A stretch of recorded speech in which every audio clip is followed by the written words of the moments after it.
In South Texas, there's a river that has overflown its banks many times with the swell of spring rains. The Guadalupe is a favorite of kayakers, canoeing and tubing enthusiasts, and whitewater rafters. It typically becomes much too dangerous and often takes lives each time it floods with the release of water from Canyon Dam. Authorities close it to such recreational activities to protect lives once it races above 1,200 cubic feet per second. You may have seen national news stories through the years showing the familiar sight of helicopters rescuing stranded tourists from treetops.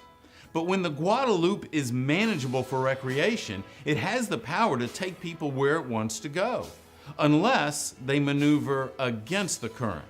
For years, the current has carved a path over boulders, around bends, and against the banks of exposed black earth and mangled tree roots.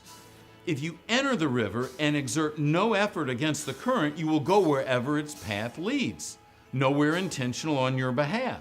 You will be driven by its power, and the trajectory of your landing will be out of your control. On the other hand, if you intentionally swim, canoe, or kayak where you want to go, your destination will be determined by you.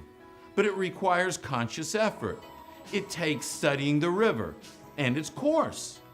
It takes a predetermination of will, thought, and decision-making to carve out your own path and subsequent destinations all along the river's route.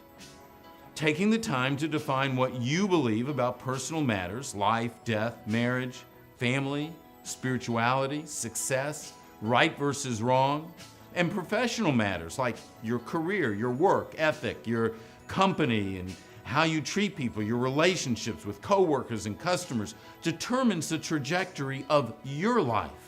If you want to land somewhere satisfying, fulfilling, purposeful, intentional, then you have to define your beliefs and subsequent mission. You can't leave it to the river of life and how fast it's flowing.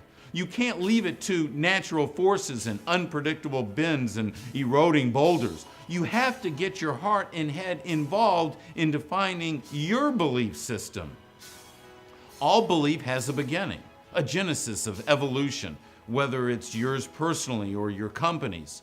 Yours is defined by events, emotional evidence, and upbringing, education, culture, and other influences.